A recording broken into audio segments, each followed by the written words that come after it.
Hello and welcome to, you won't believe it, the 250th episode of Real Hawk Talk, a very special 250th episode of Real Hawk Talk. I am Brian Nemhauser. You can find me on Twitter at HawkBlogger. Not that much recently, to be totally honest.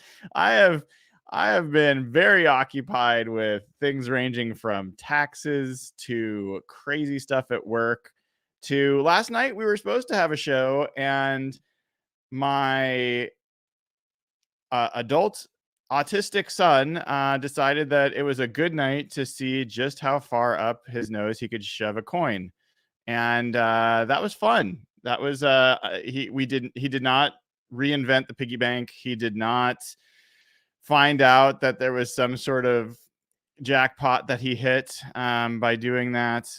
He did not scratch an itch on the inside of his brain. It just was uncomfortable, and we got all the way to the ER. It's going to be a 3.5-hour wait just to get in, and then it's probably another few hours after that.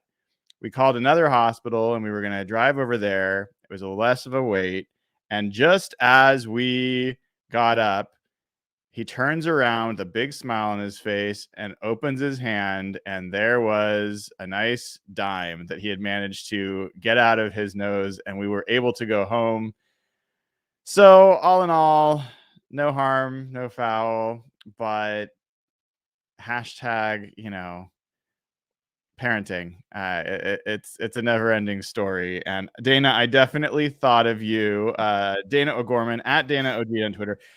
I will quickly introduce Jeff Simmons at Real Jeff Simmons. He's also here tonight. Dayna's going to host the show, and I'm going to hand it over to you now to do so. But Dayna, I definitely thought of you as I sat there in a hospital thinking, oh, she's seen this probably a million times. Oh, yeah. For those of you guys who don't know, I work at a children's hospital as my day job. And I can't tell you how many times, we have lots of little kids who shove Legos and things up their nose, but I can't tell you how many times we have like 15 to 18-year-old, like teenage, almost adult children that have shoved something up their nose, or even better, swallowed a water bottle cap because they chew on them in class. And they're 99% of the time they're 100, they're fine. Really, we rarely have any rare, issues with it. But it's just like, are you guys supposed to be past that? You're not teething 2-year-olds. Knock it off. It is. Yeah. And the waits in ERs are crazy right now. But you guys, I'm so glad to be back. We have been gone for so long. And honestly, it's because there wasn't a whole lot to talk about when it came to Seattle for a while there. I know that the three of us have been chatting a lot online in between Brian's flights and work meetings and all that other stuff. But I know for a fact, Jeff, you're very excited for this time of year. Like, you've been waiting for this. Yeah, this is sort of my time of year. Like, I love this like personnel front office stuff. And I usually start learning about the draft around now. Like, the combine is usually, and I was talking to my brother who's pretty a big college football watcher. And I was naming offensive tackles to him that are going to go in the third round. And he's like, what have you been doing the last 3 weeks? I've been deep with this draft.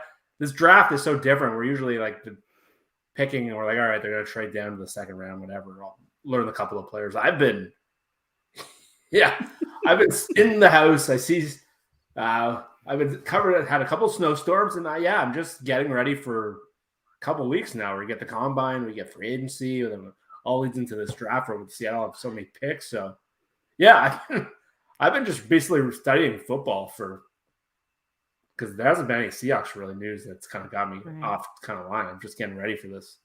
Yeah, we're going to talk a lot about the draft. I know there's a ton of Patreon questions about the draft, and I know that I promise you guys, we are going to get to them for sure, because there's a lot of excitement around this draft, just simply because they have 5 picks in the top 80 or something crazy. So it'll be super fun. I want to say, yes, thank you to Jansen for your donation. We love that you love to watch us. We appreciate that so much. So let's start here, though. I want to start with kind of, I hate to say end of season wrap because we're already into the new season. And let me tell you how mad Kansas City fans are. So I live in Kansas City. And of course, they're crazed about their Super Bowl. So excited, right? But the day after the parade, I had people like, no one's talking about this anymore, Dayna. I'm like, right, because the wheel never stops turning and we're on to the next. And congratulations, you won. Now move on. We got to go. Right. And so that's how fast the NFL calendar rolls. But I want to talk about with you guys, have your feelings, and Brian, I'm going to start with you. Have your feelings changed about, we all had our feelings at the end of the season of how we thought the season. When you go back and look at it, though, I will tell you that my heart got a little more tender. I was a little bitter at the end of the season, just a little mad because they didn't finish well. And I really wanted them to do that. But 3 players over 1,000 yards, right? Like DK, Tyler, and Walker. You have Geno, who ends up winning comeback player of the year. You have a lot of accolades for this team. I will tell you, the picture of the season got a little rosier for me as I got further away from it. How about you?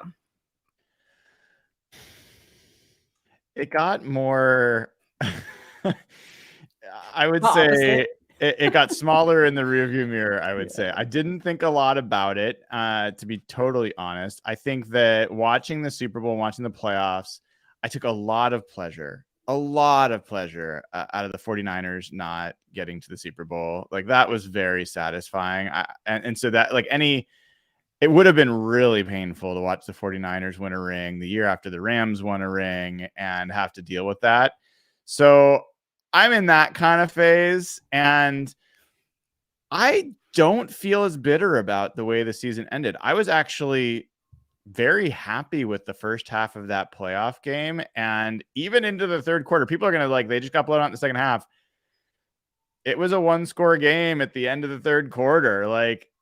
So it was I know where it ended up. There is zero doubt in my mind how much better the 49ers are than the Seahawks or have been. But I'm pretty much in the same spot. If anything, Dayna, I don't want to be contrarian because we have plenty of those on this show, but what? I think that with time, I've grown a little bit more bearish on how much this has to go right for the Seahawks to really contend. Mm-hmm. I think that they've got the ammunition to do it, but it's a thread. It's a needle they're gonna have to thread. For sure. Jeff, how are you feeling?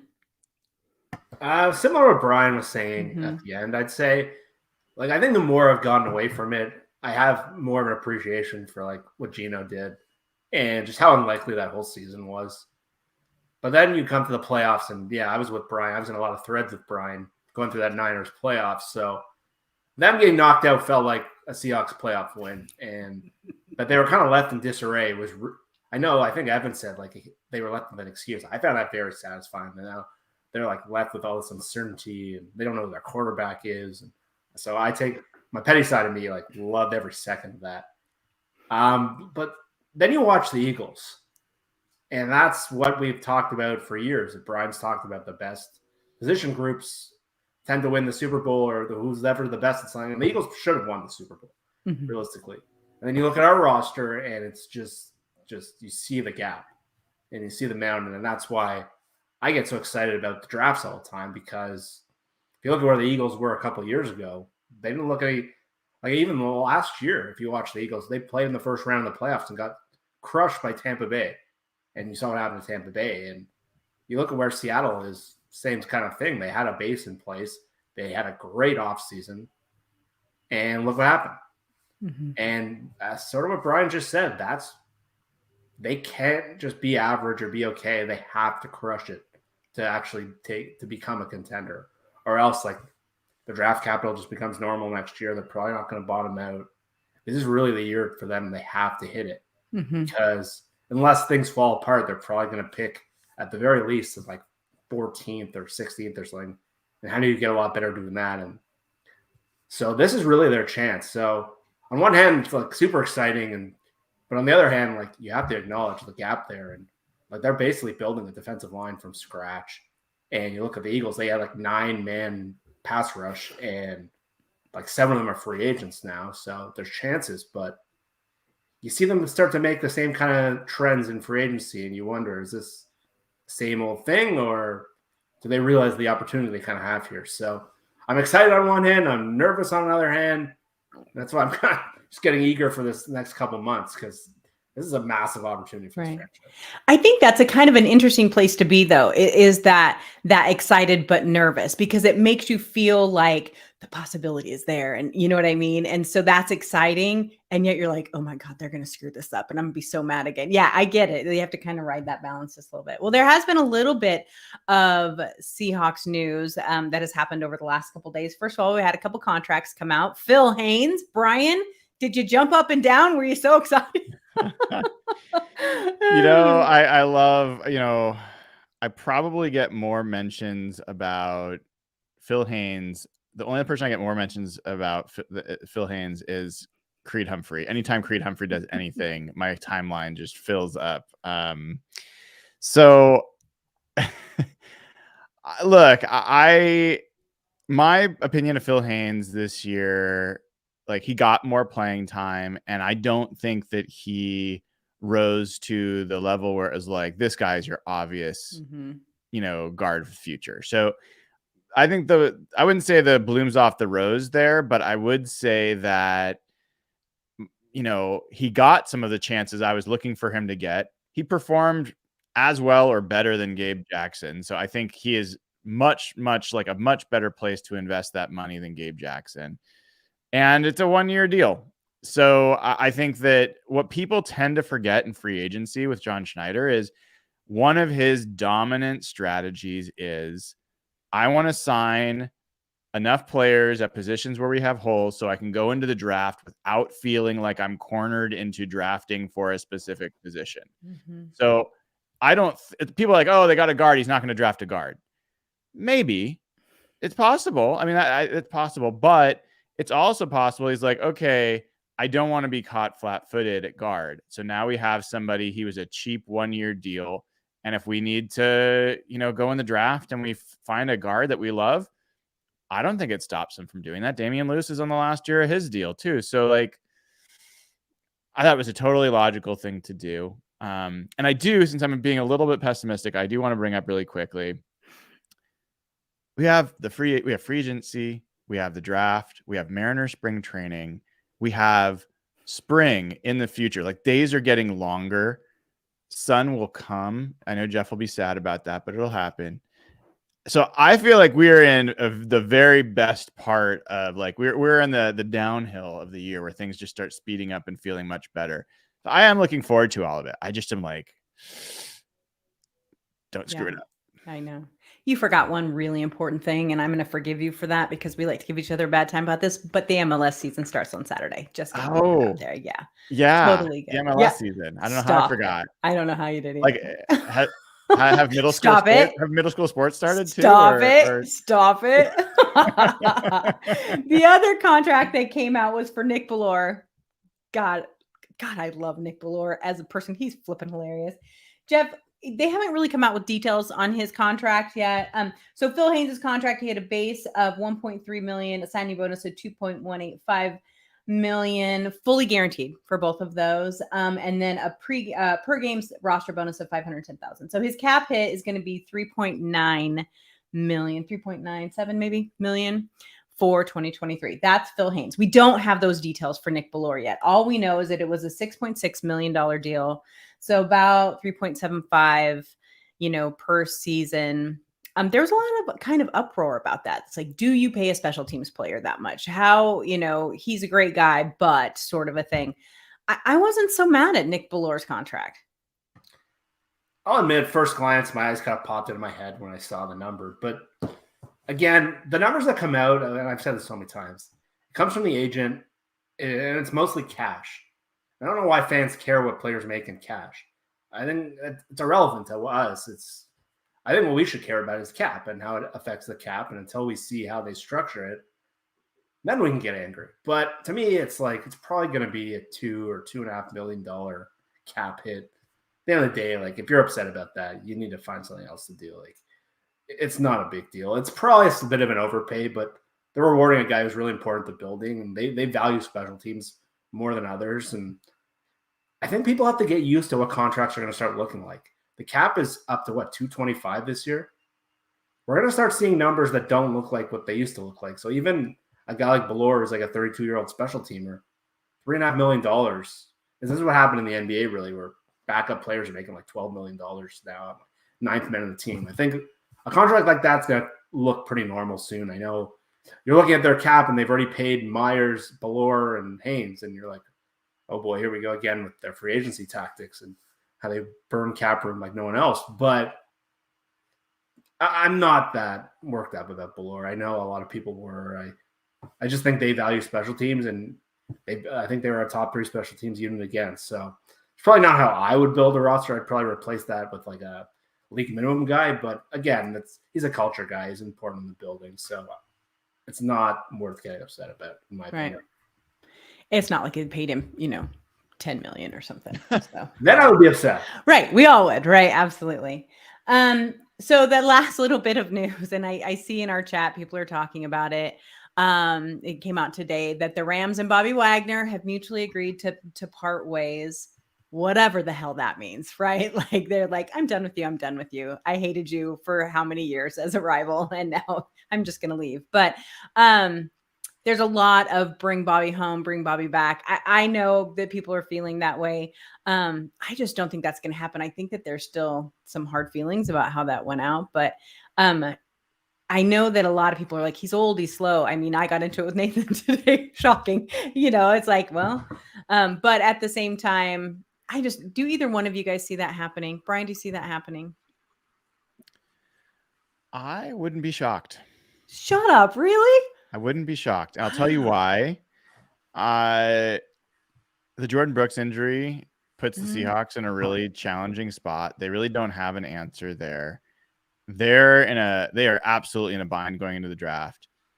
They can look, and we've talked about the free agency of linebackers, and there's actually some really good options that I'd be excited about. And so I would be more excited for them to spend a little bit there on the younger side and on some, like, having some skill sets that maybe we need.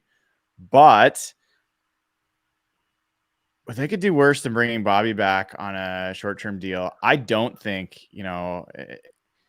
when I've kind of had conversations with him, like, I don't think he has hard feelings about, I think, oh, good. I think he would, I'm not speaking for him, but I would just say, I think he wishes he could have helped the team this year. And so I think he'd be open to coming back, but it really matters what the price is. I don't think the Seahawks are going to pay him. I don't know. I don't know what they would pay him. And that's where it's like Levante David will probably be on the market as well. I think his market will be stronger than Bobby's. So Bobby might have to accept like a $8 million deal. I don't know if he'd do that. So I think it's going to be a matter of what Bobby finds, but I'd say I'd give it maybe as high as like a 40% chance that it could happen. Oh my gosh. Do you remember how crazed this fan base went when they brought Marshawn back for that 4 games or whatever that was? If they brought Bobby back, they would lose their mind. And just out of pure joy, because I think most people didn't want him to leave in the first place. So I think it would be really fun. It would be fun. I don't know. I thought there was still bad blood there, but apparently I'm not. So that's really good to hear. So, all right, we're going to dive into this now. I wanted to talk, we're going to start talking about the draft. Then we're going to go to Patreon questions and go through all the draft questions on Patreon. Then there's some other questions on there too. But I wanted to start with a little story I heard today about the NFLPA. And I mentioned this to Jeff earlier about it. So the NFLPA came out and said that they wanted to get rid of the combine, that they preferred, they wanted to establish regional pro days potentially put on by them, that they wanted to kind of get rid of the combine. Now, I will tell you that when I was listening to SiriusXM about it today, they lost their minds. They're like, they don't understand how important the combine is. They don't understand how, I think he called it, whoever said it, the guy on the radio kept saying, well, only a dope would think that. He said dope like 3 times, which cracked me up a little bit. But I thought that was really interesting. I've been to a regional combine before. I covered one a few years ago here in Kansas City. It's 4 hours, very small, nothing too exciting. But they brought up a good point that the combine started due to medical reasons. They wanted to get their doctors to lay some eyes on here. But Jeff, you brought up a really good point about how important the combine is, about how it's not just about the players, it's about all the teams gathering. Yeah, so the combine, it gets broadcast and everyone thinks it's just athletic testing. And if you've heard the John Schneider show, I know he's been doing that. He was talking about a couple of things today that they do all of their psychological testing there. So just getting everyone in one place is really, really valuable from that standpoint. But just like what I was saying before, it's the only time of year really during the season or during the offseason where the whole league is in one place. And not just the league, it's every agent. So there's this legal tampering period that happens 2 days before free agency. And if you wonder why deals happen the second it starts, this is what happens at the combine. Schneider even was saying before, he meets with basically every GM and every agent at the combine. So things like trades, like the Russell Wilson trade, if you remember, that all went down at the combine last year and they kept it under wraps for 3 weeks. But him and George Payton were secretly meeting. So I know the NFLPA has issues with how players are treated and they're kind of prodded to be in their underwear and weigh in and stuff like that. I get it. It's weird. And I get it why a player would feel uncomfortable. But for the league, it's a really, really valuable time. And with Seattle, they have this huge contract negotiation and trying to establish what Geno Smith's market is. Having every agent there and every team there, I feel like that is really, really valuable for a general manager or for a player. If you're Geno and you're trying to figure out, okay, where can I go?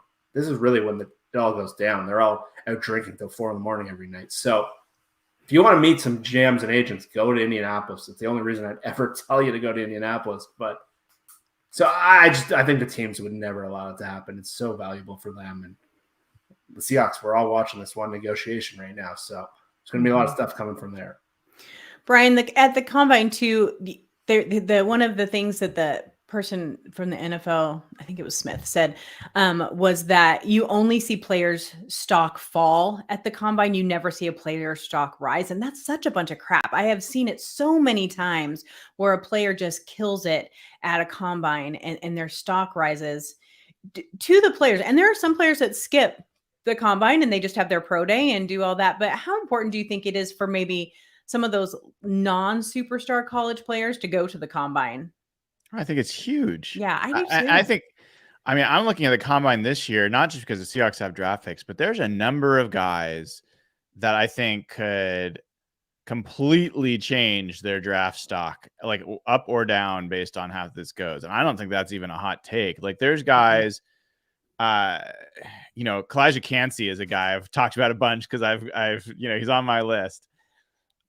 I think that guy could totally blow up in the combine, and people are going to be I put that next to his tape and I'm okay, he's 6 feet. I want to know exactly how tall he is, exactly how long his arms are. There's going to be people looking really closely at that.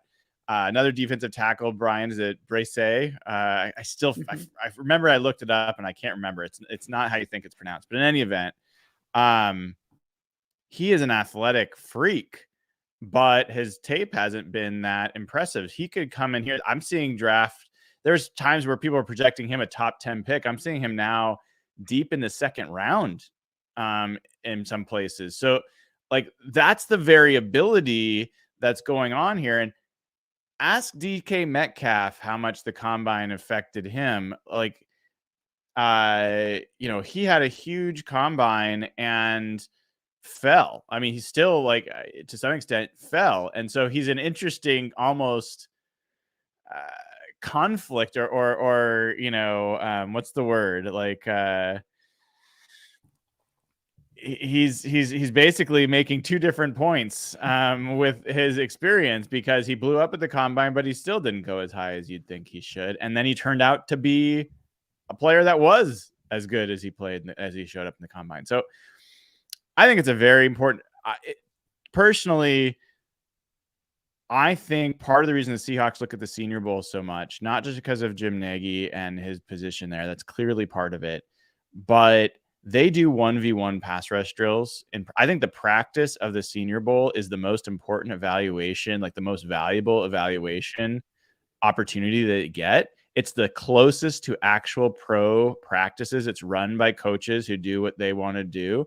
And when I've watched, and I'm no pro, 1v1 pass rush drills are one of the most illuminating drills. It is about strength, speed, technique, and you see the flaws and the talent like really clearly in those drills. You don't get that at the combine. So I do think the combine's flawed in the types of things. I love it. I can't wait to see it. I mean, does anyone care how much someone bench presses? Like, I don't care who's no. That's what Brian's saying. There's some outdated stuff, but actually, I was just reading an article today, and Josh Norris, who I think works for the Underdog now, used to work for RotoWorld, was actually going at each position the metric or the combine drill you should be focusing on, and he went over like the history of like different, like the Seahawks were ahead of the curve on this, where they put together this like Spark score where they could measure someone's, and they found some really good gems in the draft. And they're saying like for defensive linemen, like 3 cone is really, really valuable. That's where like Bruce Irvin kind of shot up. And for offensive linemen, like Abe Lucas last year put up like 98 percentile numbers in like the 10-yard split. And that's been like a historical measure. So there are a lot of metrics that like do indicate success. So everyone focuses on, broad jump for like a receiver, broad jump for a safety or linebacker, something like that. But like everyone focuses on 40 time and bench press. And like Dayna said, like those are kind of bullshit. But when we're trying to learn who these guys are and see when they can see like who's testing in the 98th percentile, and we saw LJ Collier, who was like a 2% athlete, and we've seen what happened to his career. There are things to learn here. And wouldn't you say, Jeff, there's also positions that are worth, like, I don't find that I learn almost anything about quarterbacks at the combine. Like, not particularly interested. I think offensive linemen, there's like some stuff you can learn just athletically, but you're not like, there's a lot of like bad athletes that are great offensive linemen. So there's certain like receiver, running back, linebacker. I think defensive lineman, I think those cornerback, I think some of those are positions that you can really evaluate, but some of them are just, I feel like I don't care what the quarterbacks are doing most of the time. Totally agree. Yeah, absolutely. Well, let's go ahead. I'm going to dive into these Patreon questions just because there are so many of them and so many of them about the draft. And I think that it's really important that we get to as many as we can. So we're going to start. I think the name is supposed to be actually, but it's spelled very weird. So if I say that wrong, I apologize. Their question is, if Carter Anderson are gone, would you trade one of your first round picks for a player on another roster? Jeff, do you have? Oh, Brian says hell no. Sorry. can't even control myself. No. Yeah, go ahead, Jeff. No. Sorry. Pretty much no. Like, unless you're getting like Nick Bosa or something. Like, right.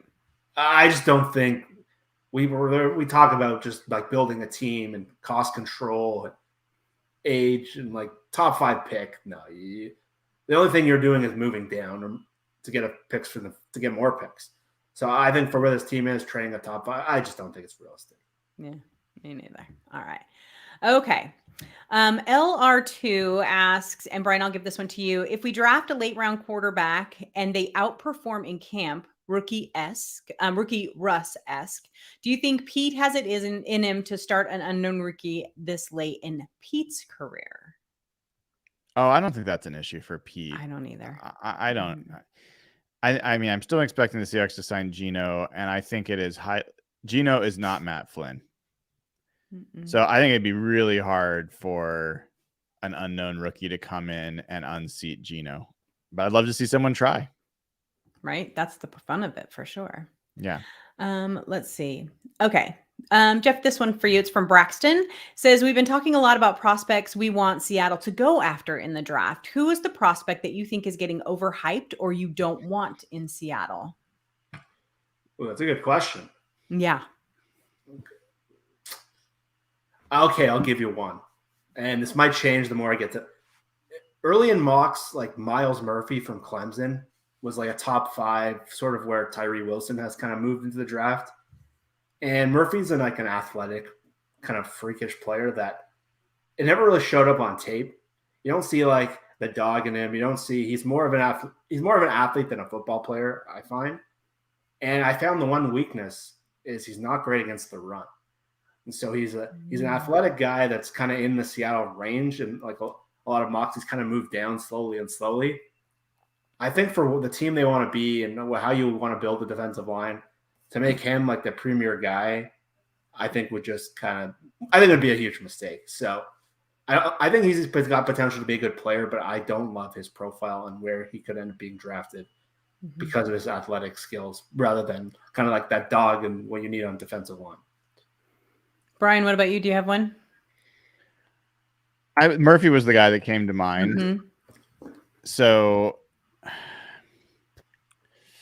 yeah, I think that's the person that I would stick with for simplicity and quickness. All right.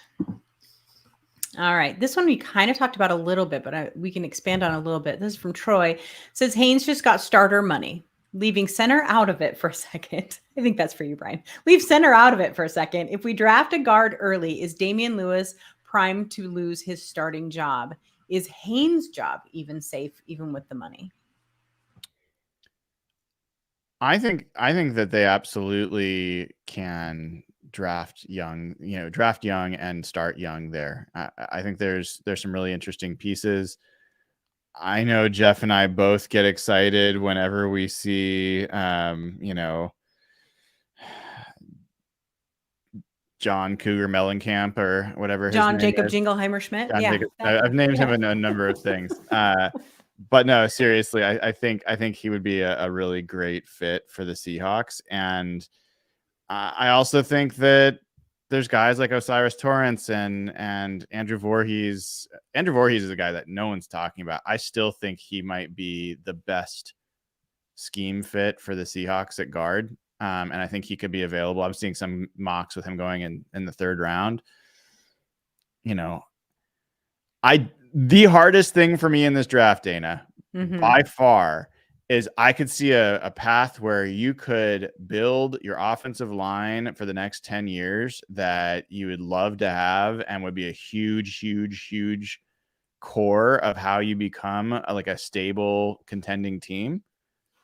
But in order to do that, the opportunity cost is you're not spending those picks on defenders. Right. So I can also see this draft where they go deep on defense. And then within defense, there's time where I'm like, oh man, there's guys like Brian Branch who I love, and he's in the secondary. And would he be as valuable as if they got someone on the defensive line? Not necessarily. So that's where I have more consternation than whether they would be blocked by Phil Haynes or something like that. Right. It's just there's so many needs.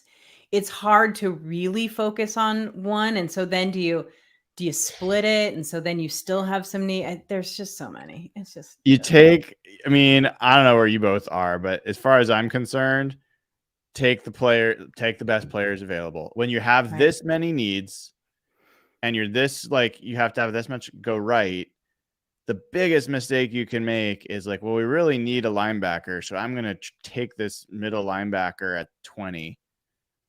And it's going to be oh no. Now, maybe if it's Drew Sanders, maybe that's worth it. That guy could be awesome.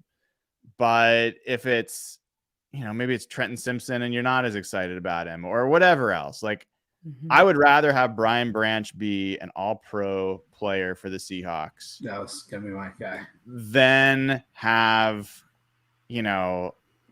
a mediocre, not mediocre. I would say a Jordan Brooks rather than another Jordan Brooks, who's led the league in tackles or whatever, but not my guy.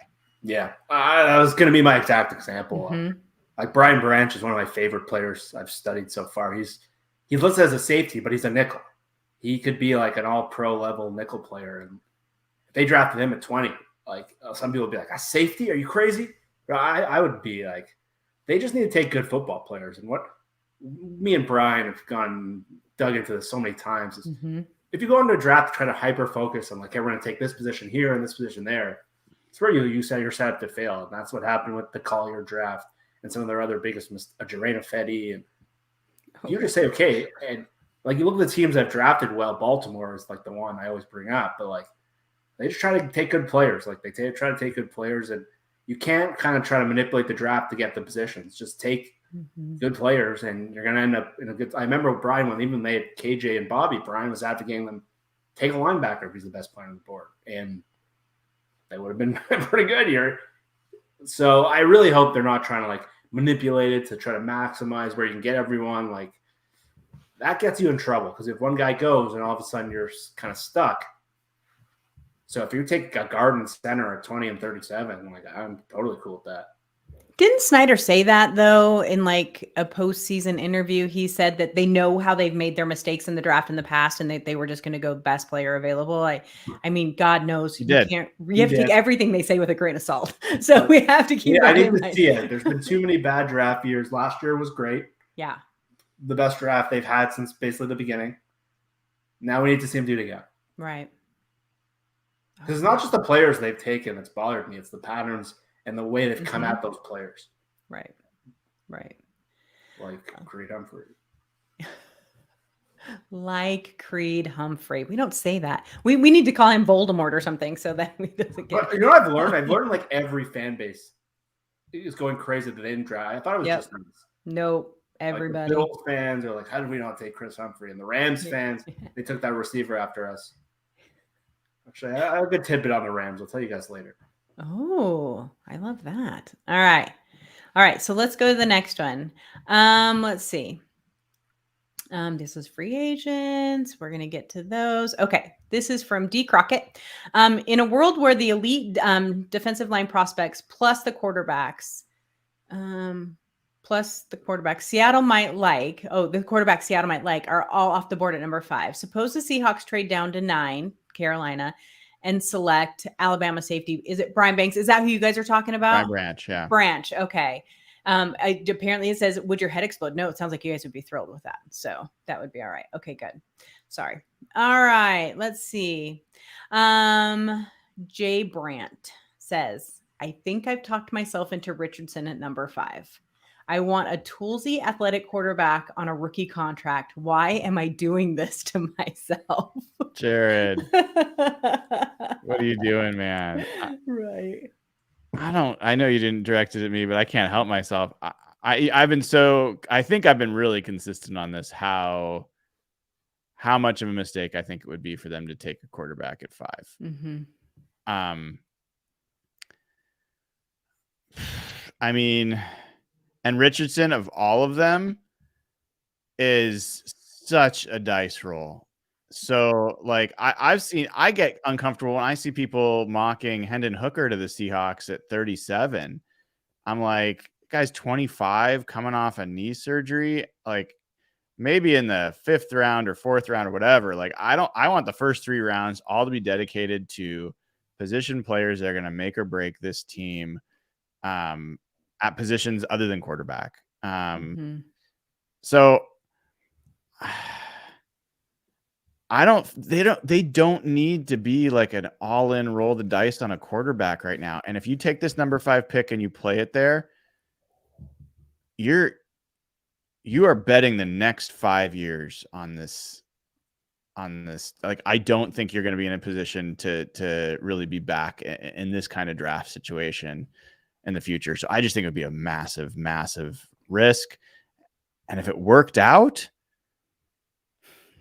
what does it look like? So you're kind of where Jeff was said. Now you've got a quarterback, but you could have had a quarterback just with money, and you don't have a defensive lineman that you could have had. Like, I don't know. It just feels like way out of order for me. So all my alarm bells go off. But let's play this game for just a minute. Jeff, I'm going to start with you. So let's play this game. Geno does not re-sign. He gets a ridiculous amount of money from Carolina, wherever the hell it may be. Who knows, right? Tampa, the Jets, everywhere. Like everywhere is like, oh, we're going, they're going to end up having, no, they're not. He's not going back to New York, people. But here's the thing.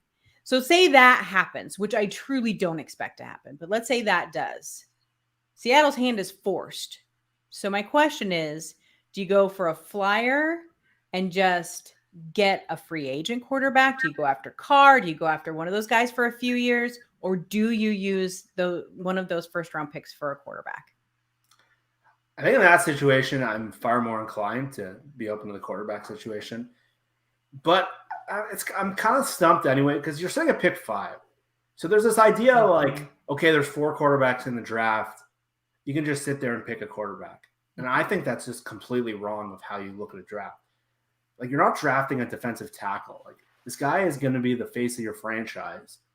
So I can't imagine there's any team in any draft in the history that's been okay with 4 quarterbacks, and you will take any of them.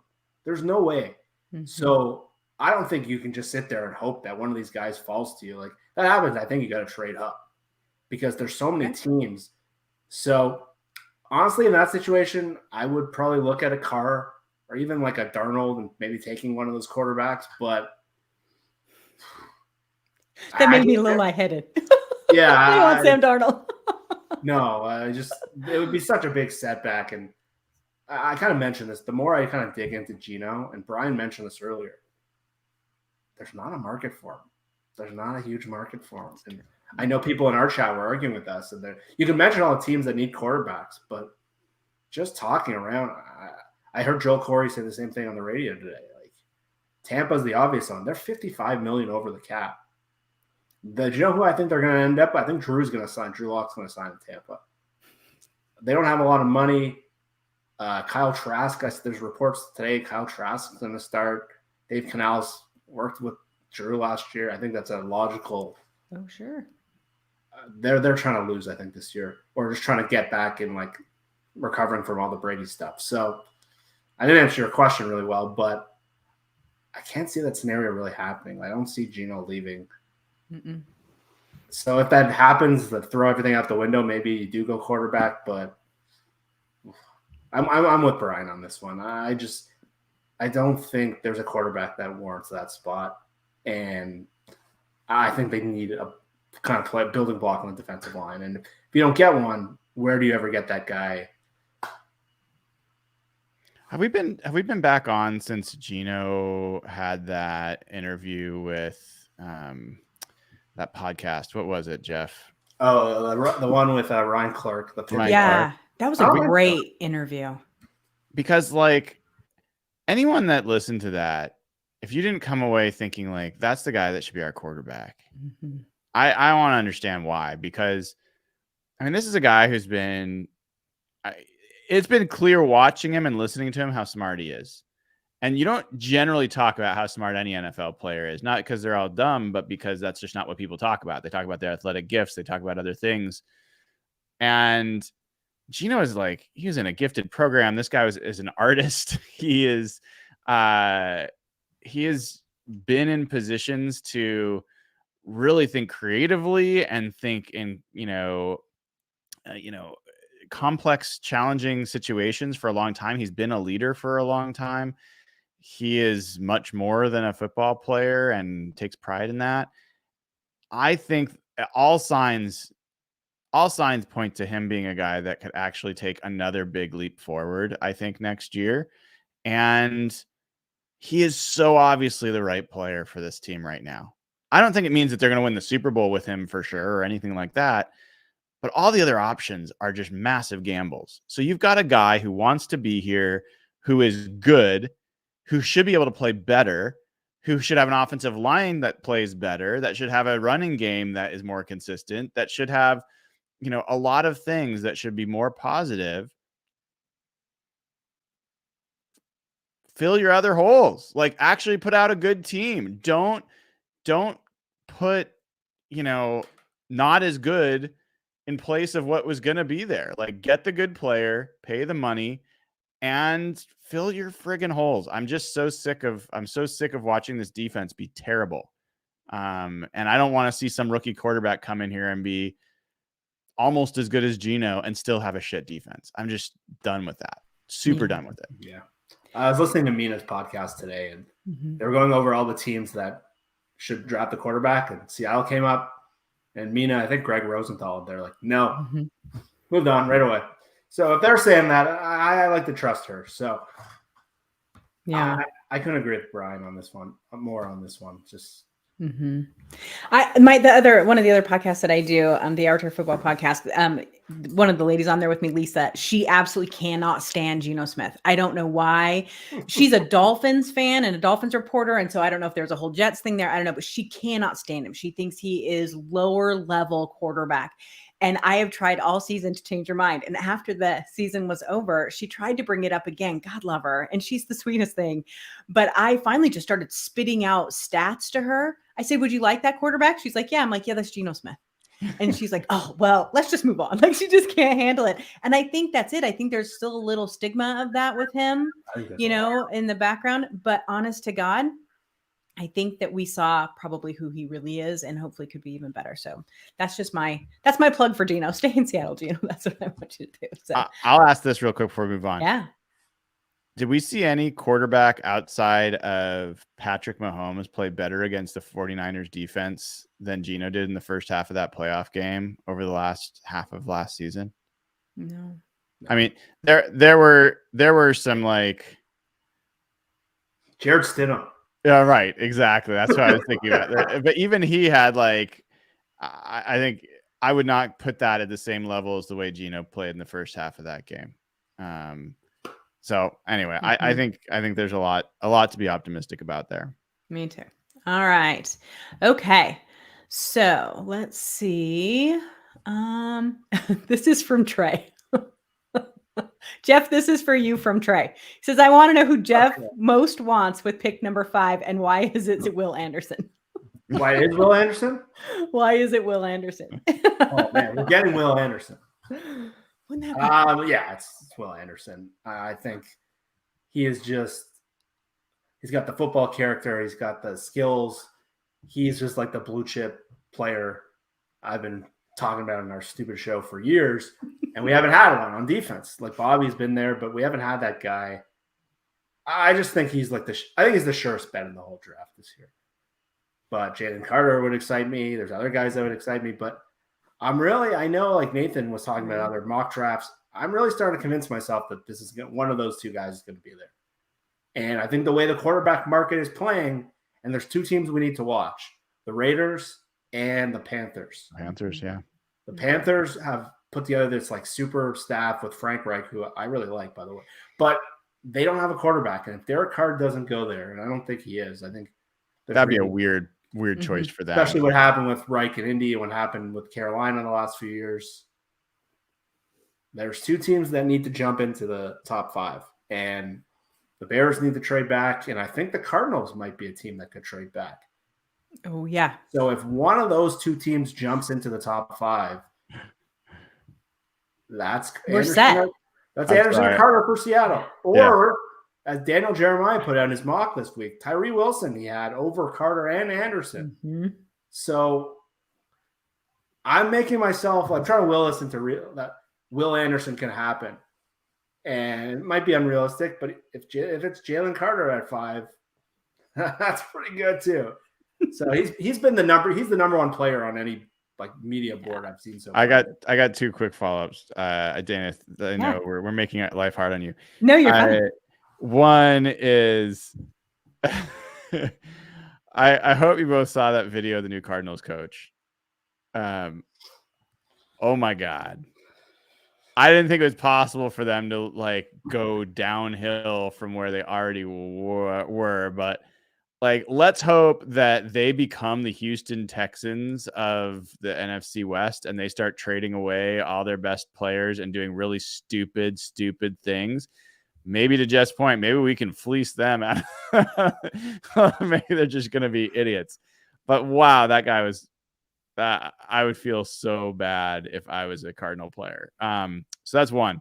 The other is, if you're Frank Reich, are you going to bet your job on Derek Carr? And the reason that doesn't make sense, besides whatever you feel about Derek Carr, is you sign a veteran quarterback, you're expected to win now. If you draft a rookie quarterback, the expectation is 2 to 3 years minimum. He buys you time. So I think it would be a huge surprise if a team like Carolina was not aggressive in going after quarterback. And if they're not going to jump the Seahawks, I'm hoping that there's a quarterback they love where we are, and the Seahawks everyone's like Jeff said, we're not in position to have this draft again. I want us to be in a position to have this draft again next year by trading back from 5, unless there's a guy at 5 that is just like, this is the guy. If not, take the first round pick next year and get an extra second this year or whatever it would be and move on. Yeah. And if you know who the general manager of the Panthers is, it's John Schneider's old assistant, Scott Fitterer. And Reich, I know we're taking Dayna off. What got Reich fired in Indianapolis was once Luck retired, they never got a quarterback. They were doing the recycled guys, and they went with Wentz and Matt Ryan, and it blew up in his face, and that's why he got fired. And why David Tepper, the owner, was begging these guys to get Deshaun Watson last year, and it cost them Hassan Reddick because they were trying to make room for Watson, and he's an aggressive guy. So you compare Reich's history, what happened in Indy with David Tepper, like that has all the makings of a big splash in the draft, and they could go to 1, but people keep forgetting they could trade to 3. And if they trade to 3 with Arizona, and my God, they hired Michael Scott from The Office as their head coach. But I don't know if anyone saw him talking on Buda Baker in that video where he starts making like Star Wars sounds. It is, yeah, weird. It was so weird. And like his reputation wasn't great after that Super Bowl where they gave up like 7 scoring drives in a row to Patrick Mahomes. So yeah, I think Seattle right now, like the quarterback market is really shifting in their favor. And like, even if the Raiders sign like Jimmy Garoppolo or something, like that's not a long thing. Guy gets hurt every year. So there's a lot working in their favor in terms of either getting someone to slide down or you really control that third quarterback. And that, what Brian said, you can get a first next year or you can get 2 seconds. It opens up a lot. So I really like how things are shaping out for them. So you just answered one of the questions on there. So Mark Zuck asked, is Arizona a lock for picking number 1 next year? Maybe. That's a definite possibility for sure. All right. He also has another question. It says the draft has some high quality tight ends. Should the Seahawks find a trade partner for Noah Fant and use one of their top 4 picks on a tight end? Brian. It is such a great question because I think that's a pretty sneaky good tight end class. And when I say sneaky good, there's kind of a wide variety. There's a number of the classic pass catching, offensive threat guys. There's some guys that are big uglies that are like athletic, like the Georgia tight end that's in there is a pretty big athletic freak and could be a 2-way player for you. And I think the Seahawks have a good, not great tight end group. Like, I think that's where they are. So I don't think you need to upgrade it, but they could be in a position where there's a guy they think could be a Pro Bowl level or better player. And in that case, I wouldn't love it with one of their first 2 picks for sure. But, if they ended up going that direction and the person brings up a good point, if you find a trade partner for someone they've got, I would be open to that. But that's one of the things, Dayna. Can I do something really quick and go through a few? There are so many different combinations that I would be happy with in this draft. It's very different than in past years where like the Creed Humphrey thing that came up, like I was very zeroed in that they needed to get a center. In 2017, Jeff and I know, like I was very zeroed in. We need to get multiple cornerbacks out of this draft, like secondary. I was very zeroed in on what they needed. There's like not only need, but there's things. Just read a couple real quick ones. So like Daniel Jeremiah. Well, sorry. I'll start with Ryan Wilson from CBSSports.com. He has Tyree Wilson at 5, Brian Branch at 20, John Michael Schmitz at 37. I mean, come on. Who wouldn't be happy with that, right? And then you go to Daniel Jeremiah, who Jeff just talked about. He has Will Anderson going to the Seahawks at 5. And JSN, Jackson Smith, how do you say the last name? Is that Njigba? Njigba, the wide receiver. Be pretty excited about that as well. Then you go to Football Outsiders, Tyree Wilson at 5, Drew Sanders at 20. I would be thrilled. Drew Sanders looks like he could be a superstar at linebacker. Then you go Kevin Hans from Sports Illustrated. He's got Tyree Wilson at 5, Osiris Torrance, a guard at 20. I'd be excited about that. Then you go and you've got, let's see. There's one other. Oh, Michael Renner from Pro Football Focus has Tyree Wilson at 5 and Kalijah Cansey at 20. I mean, if you got a defensive end and a defensive tackle, I mean, come on. So those are all different. Like Tyree Wilson's part of a lot of them, but there's a lot of different possible combinations that I would be ecstatic about. So it's just like, don't do the stupid. Don't like go and draft some what are you drafting that guy in this position? Like, don't do that. If you avoid that, it's almost like shooting fish in a barrel this year. Like, they should be able to come out and be a better team. It's funny because one of the questions on Patreon is, what's your biggest fear that John Snyder would do? But that's it. It's just be stupid, right? Not pick the best guy in front of you, for sure. All right. So there's a couple of other questions not related to the draft. So do you guys have anything else you want to add about the draft before we move on from that? I'll just say this. I hope they learn from what happened last year and they don't get a little arrogant after everything kind of went in their favor. They got a lot of hype. I hope they learn from what happened. Don't outthink the room. Don't be the smartest guy in the room. That's what's gotten this team in trouble. So trying to draft people out of slot and thinking we know more than everyone else. I really hope that they've learned. Don't get cute. Damn it. That's what it is. Don't get cute. One. All right. So a couple of other, let me find them. Sorry, because they're all mixed together here. Okay. Jen wants to know, if the Commanders use the franchise tag on Payne, do you go after Buckner? Either one of you? Ooh, Jen, you made him think. Look at that. Nice job. What do you think, Jeff? I think it would be great. It's hard to see how it would work. They would have to trade probably a 3rd-round pick and then take on a $20 million salary.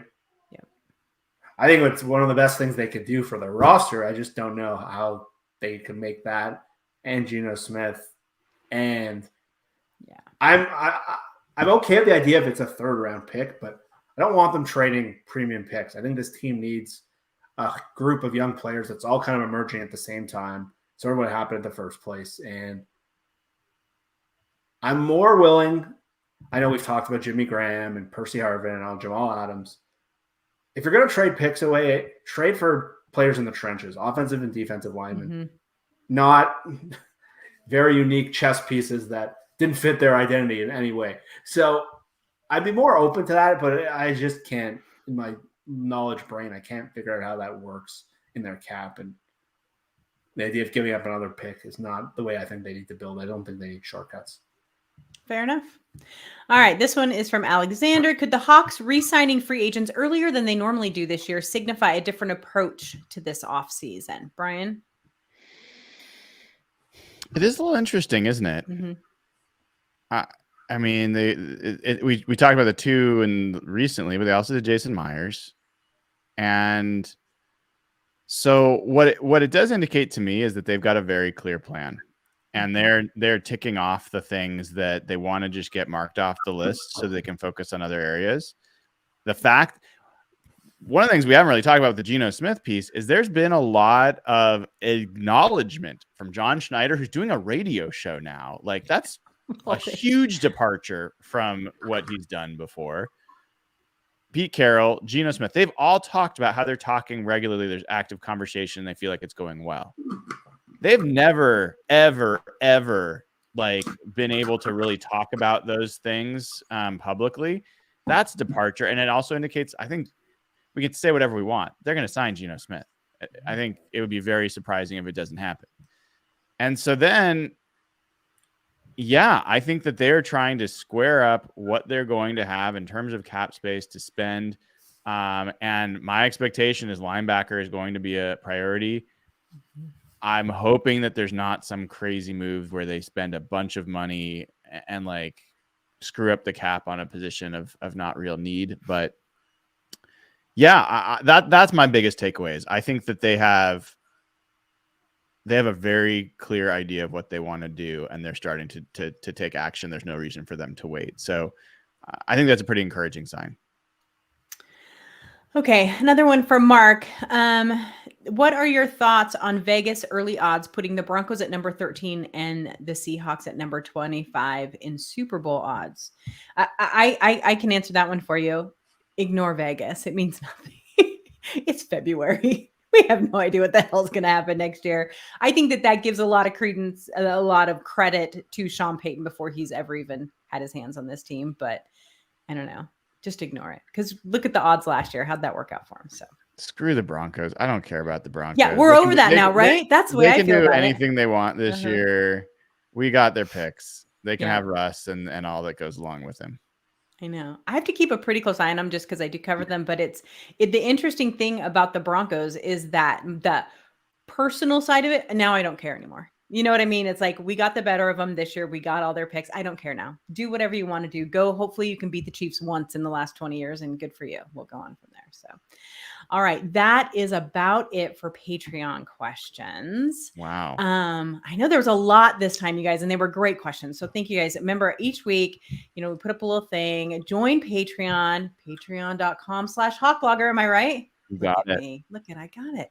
And you can join, and then you get instant access to the Slack channel. And I had a great time. So after we had to cancel the show last night, I went over and I'm like, all right, guys, I'm here for 30 minutes or so. Let's chit chat. And we did. We had a couple of great conversations. It was very fun.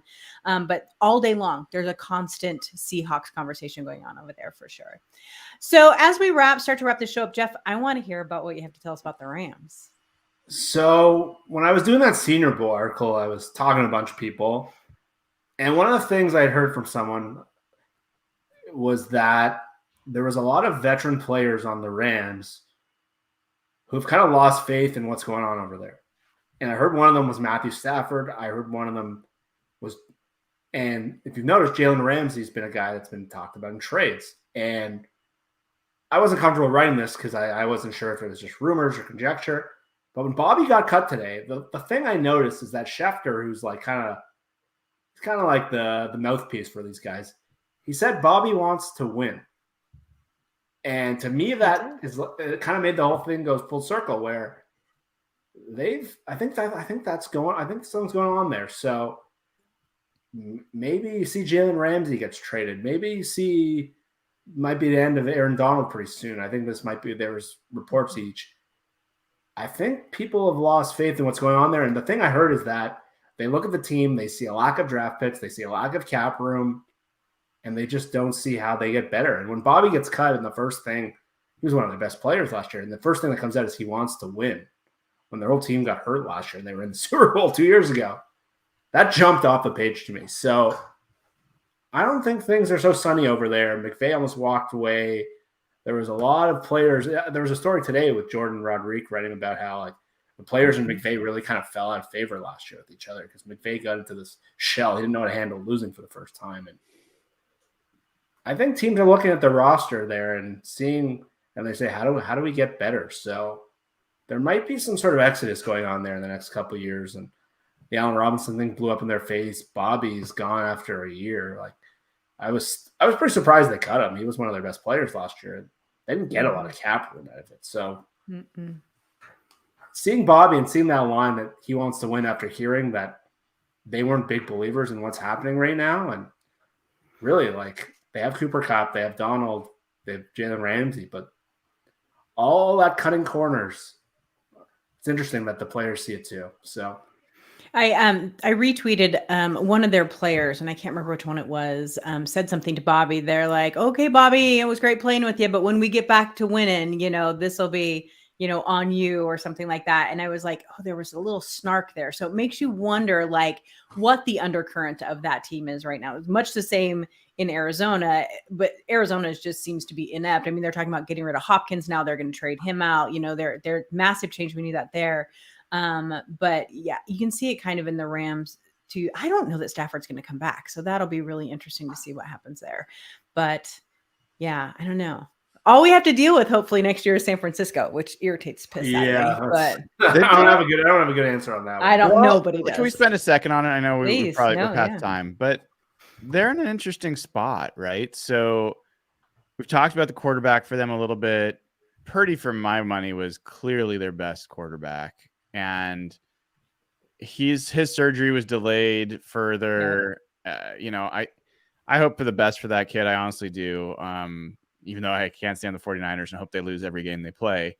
I want Purdy. I want any player to be hurt or have a guy in that situation, not be able to continue. It was a pretty cool story for him. But I don't like their option in Lance. I think he is not a winning quarterback. I think that they've got a significant number of free agents this year. A lot of them they're not going to be able to keep. And their draft capital isn't great. So their story is not getting better. Their story is like, how close to last year can they get? I think they've already peaked talent-wise. I don't think there's a story of how they're going to get better. And they didn't get to the Super Bowl last year. And if they had, I'm not sure they would have won. So Seattle has everything we've talked about. As much as we've been like a little bit dithering about whether Seattle will be good, there's almost no path where Seattle shouldn't be better next year. Doesn't mean that they'll be great. And this assumes that they have Geno. If they don't have Geno, then I think it's a much more wide variance. But they can't have a worse defensive line than they did.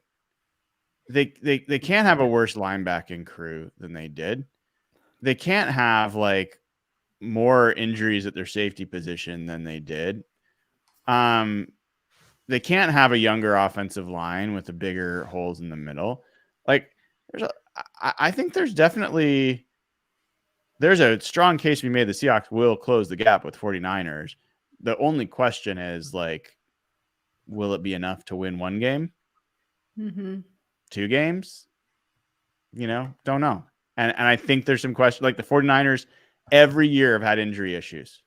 Every year. This year happened to be all at the quarterback, but Deebo Samuel, George Kittle, Nick Bosa are all guys that have had significant injury issues over their careers. And the best predictor of future injuries is whether you've had past. So as much as I think the 49ers are the most talented team in the NFL roster-wise, I don't think it's like a slam dunk that they're just going to be every bit as good as they were this past year. And even this year, they started off like pretty shitty. The Seahawks were going to win the division, which was going to be crazy. So that quarterback situation is just weird. And it's going to linger for a while because Purdy, like, that UCL injury is like, it's weird. It's been taken. They don't know if we'd be ready for camp. And Trey Lance he's been a bust and he hasn't played. So he's coming off an ACL injury and just doesn't look like a franchise quarterback. And they gave up like their whole 3 years of first round picks basically to get him. So yeah, they have the stars of their team. They have to pay Nick Bosa, but they're going to have Deebo, McCaffrey, Kittle, but who knows how long Trent Williams, but Bosa, Fred Warner, they're going to have that core of like all pros for a while. But Seattle, really, they need to start building that. They did a good job last year. They put a lot of pieces in place, but again, that's why this draft is so important for them because the path is there. They just have it's sitting right there to get that kind of roster, and they have some older guys. Seattle can do it with 23, 22, or 24-year-olds. So. Yeah, I don't know that I'm ready to just completely wipe off Trey Lance yet, just because I don't think we've seen enough of him to know what kind of player he is. I mean, he can't stay on the field. Now, is that a huge red flag? Hell yeah, it is. You know what I mean? But I just don't know that I feel like I can completely write him off yet. And yet I don't know that we'll get much of a chance with Purdy coming back and playing well, but we only saw 6 games out of him. I mean, it's such a huge question mark for them.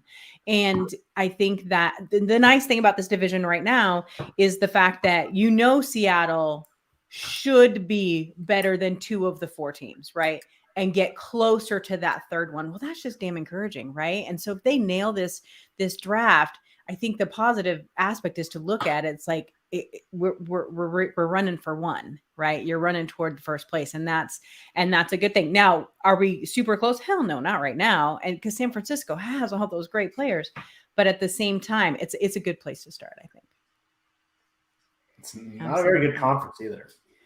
I know it used to be the best. I used to boast to everyone the NFC West was the best conference, or it was the best division. You mean conference? Yeah, no, not right now.